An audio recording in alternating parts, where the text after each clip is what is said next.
huge guy. Olenek. Yeah, so I have to compete against him. We'll chat more about that in a minute, but right now we return back to the action. We have a semifinal match between Kyle Boehm and Tex Johnson. Here we go. This is an interesting match. Again, as we've mentioned before, or as you mentioned before I could, even though I knew it too, that this is a rematch of their matchup at the King of the Mats. So, and that one you got to see Kyle getting the better of Tex in overtime via rear naked choke, though both of them, I believe, if I remember correctly, had quick escapes in overtime, I think in their first period. Yeah, I give Kyle The slight edge. I give Kyle the edge in overtime. Okay. Although Kyle was very exhausted. He was very tired his last match, so we'll see how that comes into play as the match goes on and these guys get into deeper and deeper waters. And let me see. Tex had 2 overtimes. Did he have 3? He had no, he finished an Achilles lock in one of his matches. Okay. And then he said 2 overtimes, but they both only went one round. Yep. He had a juji finish in both of the overtimes, so he escaped quickly and then had an armbar finish. So he's a lot more fresh than Kyle, I would say. Which is the quickest amount of time that you've had in facing an opponent? Like, what was the quickest return time that you had in a match with them? I mean, we're talking this was just like a month or a month and a half ago between these two. Oh, yeah. For me, I don't really know.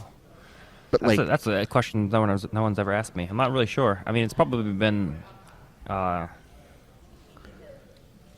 couple months. Because the interesting thing to note here is, as a competitor, I'd like to ask you this as well, which is how much does that play in effect here? I mean, if we're talking 4 to 5 weeks between their last match, are you able to make those adjustments? You can game plan differently, but you can't really drastically increase skill level in any one area. You basically have to come in with a different tactical game, but technically you're pretty much going to be the same person. Whereas if you compete, 6 months or a year or more with someone, then it becomes much easier to make big changes. Like if you look at my rematches with people, they're usually like a year or more.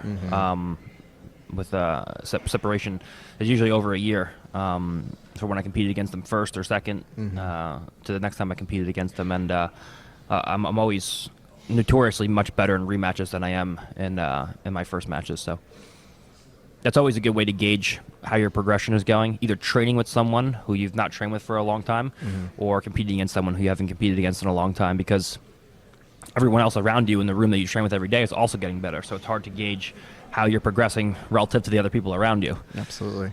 This is interesting because it also looks like Tex, there really wasn't a ton of movement or urgency to move from this position. Yeah, he's kind of just holding Kyle here. And Kyle, to his credit, also looks like he's kind of saying, okay, if you're not going to move. Kyle knows that, right now if Tex has a good pin, if Kyle tries to escape, it's gonna cost him a lot of energy. So I think he's just waiting for Tex to move, and then go into this defensive reaction. Because when you try to actually go for a submission and try to expose a limb, it does create openings. So you have to weigh, going for a submission versus losing position. And when you become a master, then you can isolate a limb without jeopardizing your positional advantage. And Kyle knows this, so he knows that as soon as Tex goes to take his arm over or whatever the case is, Kyle has inside position right now with his hands pretty well. So the second Tex goes to move his arms, he's probably going to go for right for an escape. I think he's kind of timing out possibly how he wants to frame. I think he's seen kind of a couple holes in terms of how much space that he's gotten there. There's a good amount of back exposure, and now he rolls over his shoulder and he's out. Yep.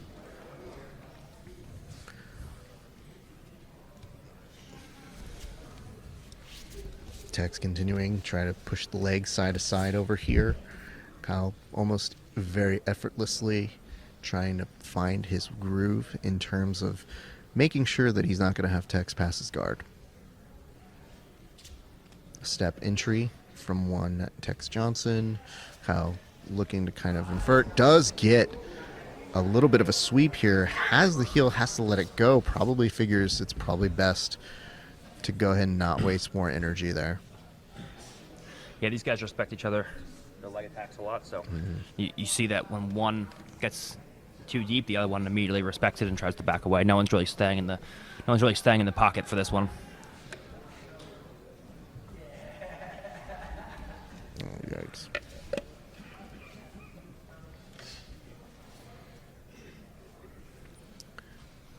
So as we progress on, we wait to see how Tex is going to enter this. Again, kind of an attempt to kind of just get that same sweep that happened before.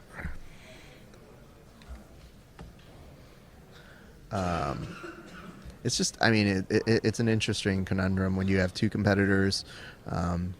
You know, in an absolute, you did mention size does play a factor. You know, it does become something that is important, no matter which way you cut it.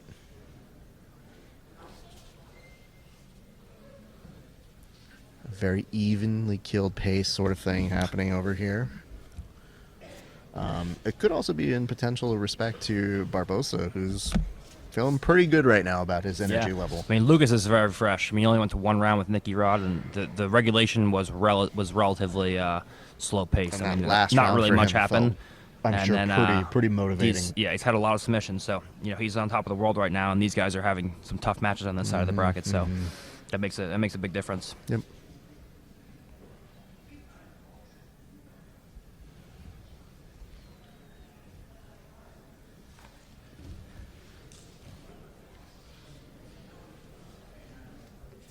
It's interesting to see how the crowd also plays throughout the evening. I can't tell if they have completely forgiven Tex for the potential punch. I mean, we'll see. So it has been something that you saw them rally around William getting any kind of movement. William passed guard and they came alive.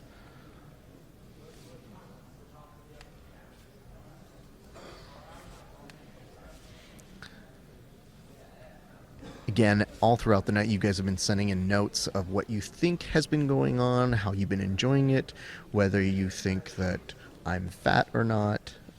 They're very, very important topics. Thank you so much. I appreciate all of these topics. But please continue to go ahead and let us know what you guys think.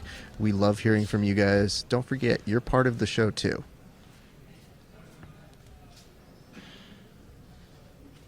Text now starting to... Okay.